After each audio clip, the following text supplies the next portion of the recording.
जब पहली बीवी को कैंसर हुआ तो शौहर मजे करने दूसरी बीवी को ले आया। फिर पहली बीवी का क्या अंजाम हुआ। पहली बीवी को कैंसर था और वो बिस्तर पर ही पड़ी रहती थी। शौहर जब उनको देखता तो सोचता कि अब ये तो कभी भी ठीक नहीं होंगी, मैं अभी दूसरी शादी कर लेता हूँ ताकि मैं मजे कर सकूं। एक दिन शौहर दूसरी बीवी से शादी करके उसे घर ले आया। जब पहली बीवी ने ये देखा तो वो हैरान रह गई और कहा कि ये लड़की कौन है और आपने इसका हाथ क्यों पकड़ा है। शौहर ने कहा कि मैंने इसके साथ शादी कर ली है, अब ये मेरे साथ कमरे में रहेगी। शौहर दूसरी बीवी को फौरन अपने कमरे में ले गया। दूसरी बीवी ने कहा कि आप टेंशन ना लो, मैं आपको ऐसा खुश कर दूंगी कि आपकी पहली बीवी ने आपको कभी ना किया होगा। शौहर बड़ा जालिम शख्स था। जब पहली बीवी उनसे कोई बाहर की चीज और दवाई मंगाती तो उनको कहता कि खर्चे कम करो, मेरे पास तेरी दवाई के रोज रोज पैसे नहीं है, इसलिए ऐसे ही पड़ी रहो। जब दूसरी बीवी शौहर से कोई चीज मांगती तो वो फौरन बाजार चला जाता था और वो चीज लेकर फौरन वापस घर आ जाता था और दूसरी बीवी की वो हर ख्वाहिश को पूरा करता था, पर पहली बीवी को कुछ भी नहीं देता था। जब पहली बीवी ये देखती तो उनको बड़ा दर्द होता। शौहर ऑफिस से घर आता तो पहली बीवी रोज देखती कि शौहर रोज दूसरी बीवी के लिए रात को खाने वाली चीज लेकर आता है, पर शौहर कभी भी पहली बीवी के लिए कुछ भी नहीं लाता और ना ही उनको कभी पूछता था।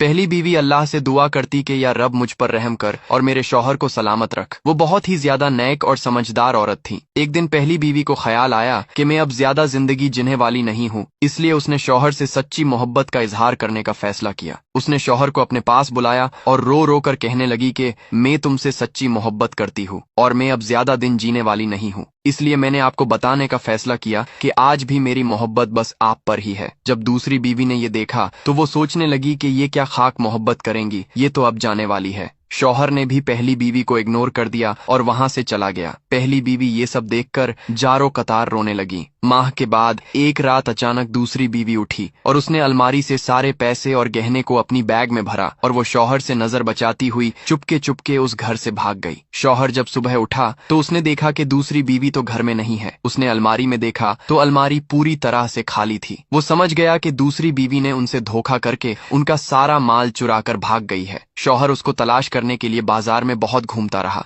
पर उसे उसका कहीं पर भी पता नहीं मिला। जब वो थक हार कर घर वापस आया तो देखकर हैरान रह गया कि पहली बीवी का इंतकाल हो चुका है। शौहर उसे देखकर फुट फुट कर रोने लगा कि मेरी सच्ची बीवी यही थी जो मैंने इसकी कभी कदर नहीं की। काश ये जिंदा होती तो आज मैं उनसे इजहार मोहब्बत करता, पर अब बहुत देर हो चुकी थी। शौहर को आज समझ आ गया था कि ये मेरे लिए कितनी वफादार थी।